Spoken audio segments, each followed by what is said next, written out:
Oi pessoal, eu sou a Sónia, a minha mãe vegana no Instagram e sejam bem-vindos a mais um vídeo.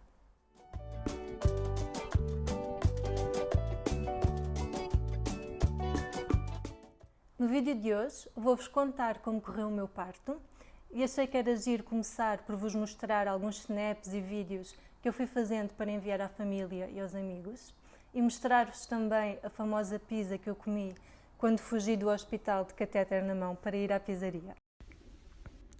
É dia 24 de abril, são 20h43 e as águas rebentaram. Estamos aqui a ouvir o Lucas. Estou a ter contrações de 10 em 10 minutos, mas ainda não dei. Estamos tranquilos. So far, so good. Como é que te sentes por lá? Como ainda não estou a ter contrações e ainda não estou com dilatação, vim para o quarto. Vou passar aqui a noite. Já tenho o para já estou sozinha, ainda não tenho companheira de quarto. E o marido foi buscar a mala, porque eu não estava a contar ter de ficar aqui. É isso. Já passa da meia-noite, por isso acho que o baby vai nascer oficialmente no dia 25. Espero eu. Voltamos agora a preparar-me para dormir, para repor forças para amanhã. Bom dia, pessoal. São 7 e qualquer coisa da manhã. Trouxe almoço. Mas, apesar de eu ontem ter explicado que era vegan e isso tudo, veio na mesma pequeno almoço normal com leite e manteiga. Pelo menos tem ali uma compota.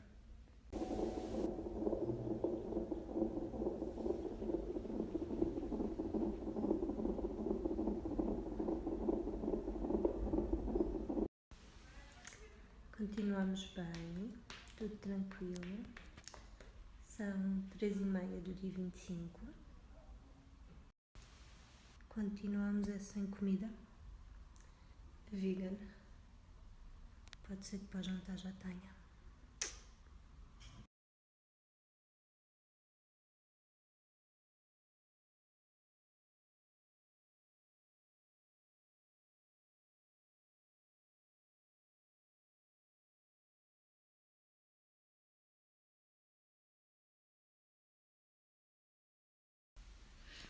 Bom dia, pessoal.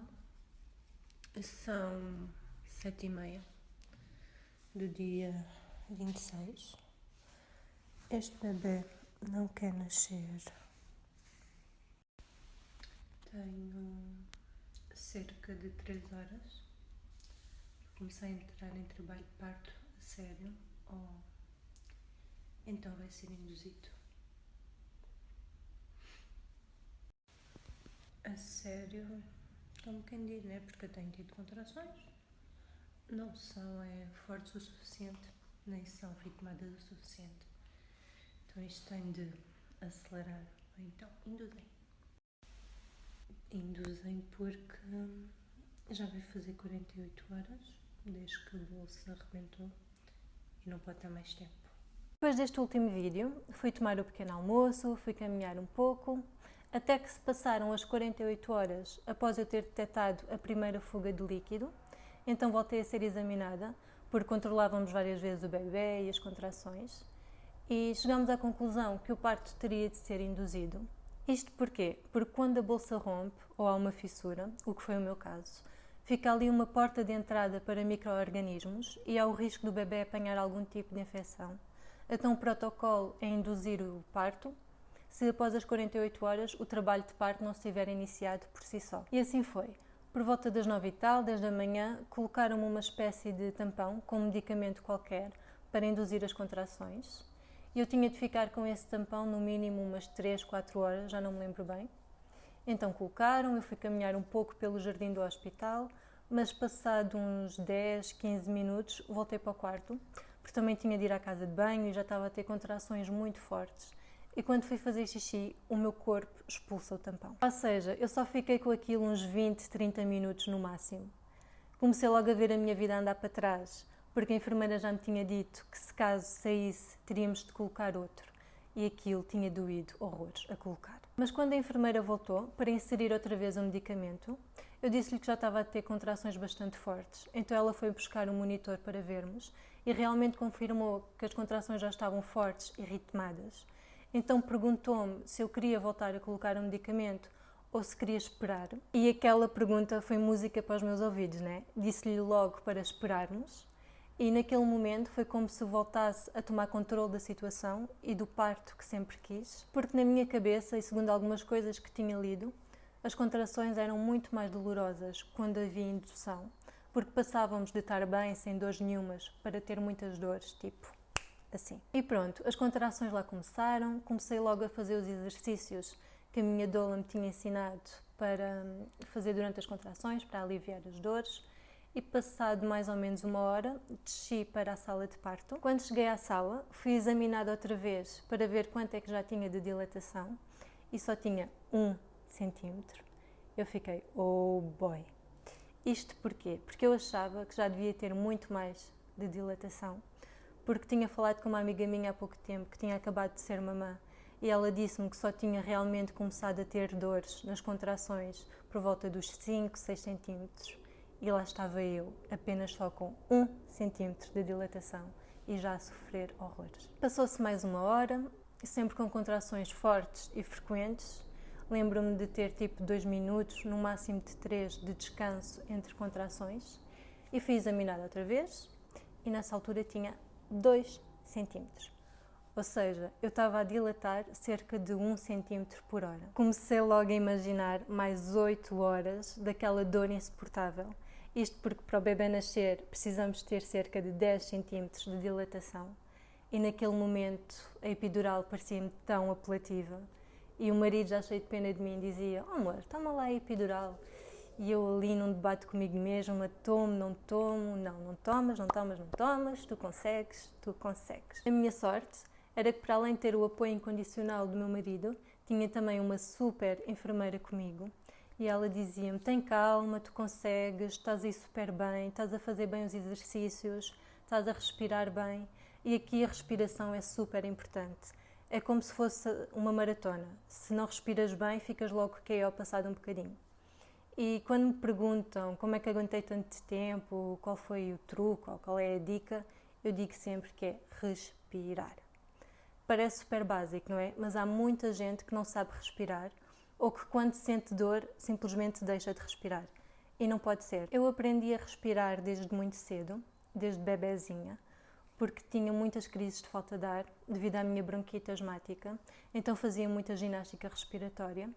Mas para quem não sabe respirar e quer aprender, o yoga é ótimo. Praticar yoga ajuda muito para controlarmos a nossa respiração e para aprendermos como fazê-lo corretamente. Mas continuando, a minha enfermeira viu que no meio de tanta dor eu estava a conseguir gerir aquilo bem e aquele incentivo dela era mesmo o que eu precisava para continuar com a minha adiante.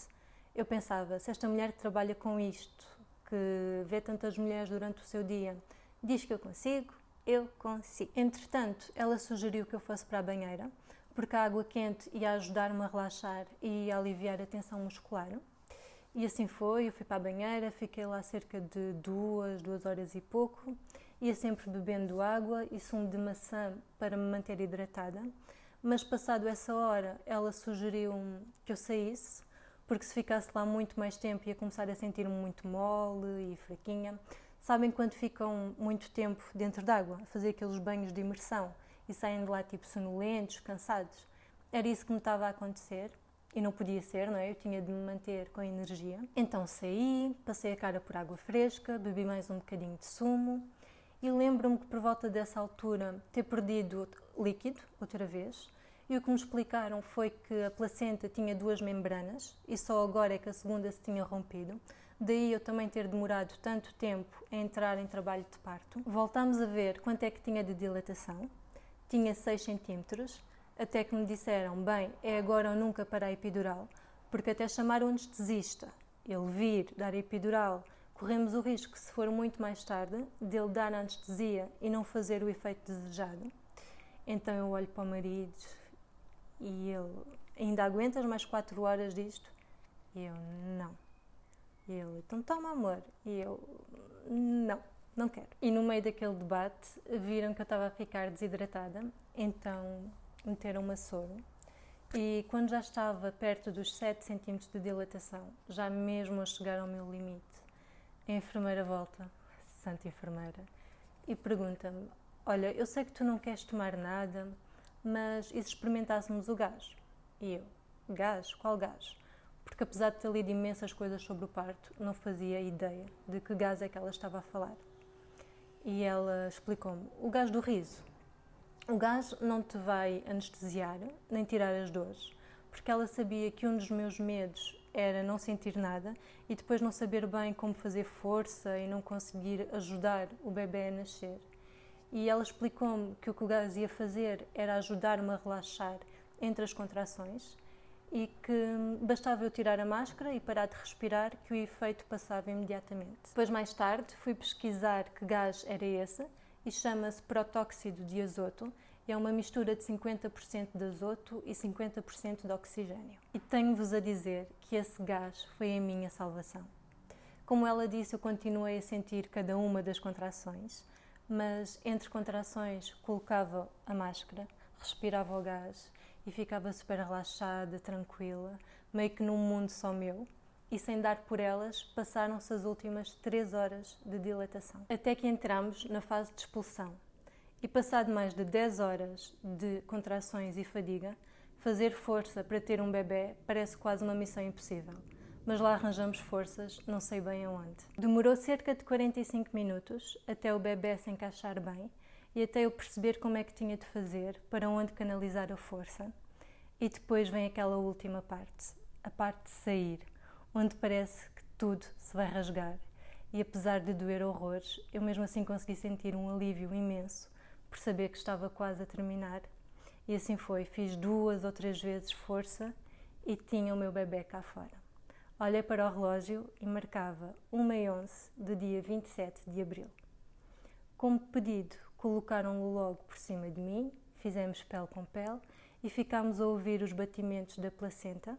E assim que ela parou de pulsar e todos os nutrientes passaram para o bebê, o papá cortou o cordão umbilical, ainda de lágrima no canto do olho, e lá estava o Lucas, perfeito e saudável. Depois voltei a fazer força pela última vez para expulsar a placenta e fui examinada para ver os estragos que o baby tinha feito ao sair.